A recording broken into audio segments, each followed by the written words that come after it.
Hello students, welcome back to students. आज के इस वीडियो में हम करने वाले क्विज एग्जांपल 4 को सॉल्व। तो क्या है कि क्वेश्चन एक्सप्रेस 0.81 8 के ऊपर 1 के ऊपर क्या है, डॉट लगा हुआ है, बार है in P by Q form, मतलब 1 जो है वो रिपीट हो रहा है बार बार। तो हमें क्या करना है, इसको पी बाई क्यू के फॉर्म में करना है। ठीक है, मैं इस क्वेश्चन को सॉल्व करने के लिए बहुत ही ज्यादा आसान तरीके से सिखाऊंगा। ठीक है, अब बहुत ही ज्यादा आसानी से आप इस क्वेश्चन को सॉल्व कर पाओगे। और अगर एग्जाम में ये वाला क्वेश्चन आएगा तो आपको 2 में से 2 मार्क जरूर मिलेंगे या 3 में से 3 जरूर मिलेंगे, फुल मार्क मिलेगा आपको, मैं आपको ये गारंटी दूंगा। ठीक है, तो क्या है कि एग्जाम्पल 4 है हम लोग का क्वेश्चन। 0.8 के ऊपर डॉट है, मतलब बार है, तो हमें इसको पी बाई क्यू के फॉर्म में लिखना है। ओके, पी बाई क्यू के फॉर्म में लिखना है कि नहीं लिखना है, इसका हमें पी बाई क्यू के फॉर्म में लिखना है। ठीक है, देखो सबसे पहले देखो हमें क्या मान लेना है, इसको x मान लेना है। ठीक है, इसका मतलब क्या है, 0.81 डॉट का मतलब 0.8 जो 1 है ना, ये 1 के ऊपर डॉट लगा हुआ है, मतलब 1 ऐसे रिपीटिंग है, बार बार बार बार आ रहा है, इन्फिनिट टाइम आ रहा है। ठीक है, और हमें क्या करना है, इस नंबर को हमें x मान लेना है। लेट x इक्वल टू 0.8111 मान लिया x।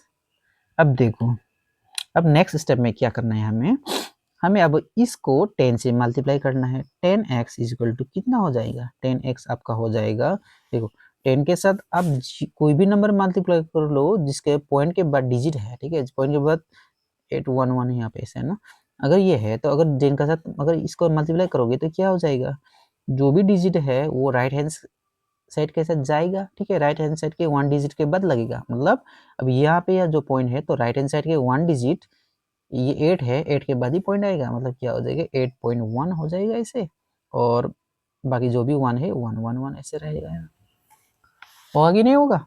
तो यहाँ पे क्या हो जाएगा आपका 8.111 ऐसे करके आ जाएगा। इसको इक्वेशन 1 मान लो। ठीक है, अभी नेक्स्ट स्टेप में हमें क्या करना है, देखो अभी अभी 100x करना है, 100 के साथ x को मल्टीप्लाई करना है। क्यों करना है मैं आपको बताऊंगा, जरूर बताऊंगा, आप देखते रहो वीडियो, सिर्फ 1 मिनट देखते हो, आपको बता रहा हूँ। ठीक है, देखो अभी क्या करना है, देखो x के साथ मल्टीप्लाई कर रहे हैं ना, x क्या है हम लोग का 8.111 है, 100 से मल्टीप्लाई करो, क्या हो जाएगा, 2 डिजिट के बाद पॉइंट लग जाएगा इस साइड, ठीक है नहीं, राइट हैंड साइड में 2 डिजिट के बाद लगेगा 811।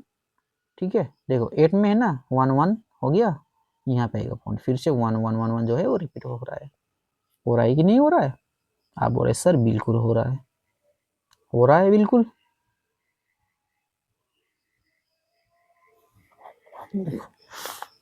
देखो अब 100x के साथ मल्टीप्लाई करना है, सबसे पहले अभी क्या करना है, 100x के साथ मल्टीप्लाई करने का मतलब है x क्या है हम लोग 0.8111 है कि नहीं है।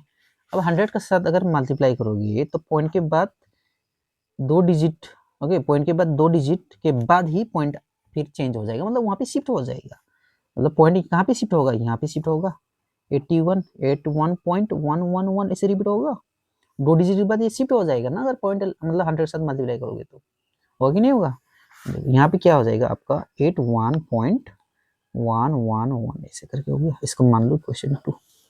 ठीक है, अब देखो हमने 10x और 100x क्यों किया, पहले के जैसे जैसे हमने पिछले वाला क्वेश्चन किया था एग्जाम्पल 3, वहां पे तो हमने सिर्फ 100x ही किया था ना, 10x तो नहीं किया था, नहीं किया था ना, नहीं किया था। अभी क्यों करना है, देखो क्यों करना है 100x और 10x, क्योंकि अभी क्या करना है हमें 81.111, ये 100x के साथ मल्टीप्लाई 100 के साथ मल्टीप्लाई करने पे ये हो गया। ठीक है, हुआ कि नहीं हुआ, 100 के साथ मल्टीप्लाई करने पर हो रहा है 81.11। ठीक है, और 10 के साथ मल्टीप्लाई करने से क्या हो रहा है 8.111 आ रहा है। पॉइंट को बीच में रखो, पॉइंट को मैच करो। ठीक है, क्योंकि पॉइंट के में और पॉइंट में एडिशन एडिशन सब्सट्रैक्शन पॉइंट, अगर आप पॉइंट्स में एडिशन सब्सट्रैक्शन करते हो, कोई भी नंबर में पॉइंट्स है तो आप बीच में रख के करते हो कि नहीं करते, पॉइंट पॉइंट को तो सीधा रखना पड़ेगा, मैच करना पड़ेगा ना। अब क्या होगा, जो भी इस साइड है राइट हैंड साइड में, यहाँ पे देखो 111 सब हर जो भी नंबर आ रहा है इसमें सेम आ रहा है कि नहीं आ रहा है, रिपीट हो रहा है कि नहीं, 111 है, इसमें भी 111 है। अभी इसमें माइनस करूंगा तो ये सारा जीरो हो जाएगा, नहीं हो जाएगा, पॉइंट के बाद इस साइड जो भी जितना भी नंबर है सारा जीरो करना है, इसलिए हमने ये किया है। ठीक है। पॉइंट के बाद सारा जीरो करना है, पॉइंट्स के बाद कोई डिजिट रखना ही नहीं है, सारा जीरो कर देना है इसको, इसलिए हमने 100 और 10 के साथ मल्टीप्लाई किया है। ठीक है, अब देखो क्या करना है। देखो अब इक्वेशन 2 और 1 हमने बना लिया। अब क्या करना है, हमें 2 से 1 को माइनस करना पड़ेगा। इक्वेशन 2 माइनस 1, ठीक है। इक्वेशन 2 से हमें 1 को माइनस करना पड़ेगा। देखो इक्वेशन 2 में क्या है, 100x है माइनस इक्वेशन 1 में है हम लोग का 10x इक्वल टू देखो 100x क्या है 81.111 ऐसे रिपीट हो रहा है। 10x क्या है 8.111 ऐसे रिपीट हो रहा है कि नहीं हो रहा है। अब देखो इसको माइनस करना है, 100 माइनस 10 क्या हो जाएगा 90 हो जाएगा, 90x इज इक्वल टू, अब देखो 1 माइनस 1 क्या हो जाएगा 0 0 0 हो जाएगा पॉइंट। देखो 81 से 8 माइनस करना पड़ेगा, मतलब 11 से 8 माइनस किया मतलब 3 हो जाएगा, यहाँ पे 1 चला गया, कितना रह जाएगा 7 रहेगा कि नहीं रहेगा, 73 रह जाएगा। समझ में आएगा।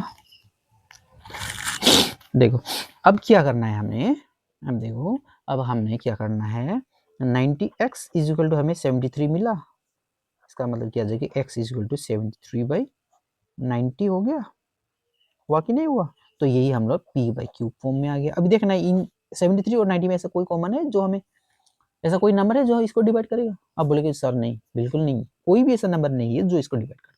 तो इसका मतलब हम लोग का p/q फॉर्म 73/90 हो गया। ठीक है, क्लियर, बहुत ज्यादा आसान है। ओके।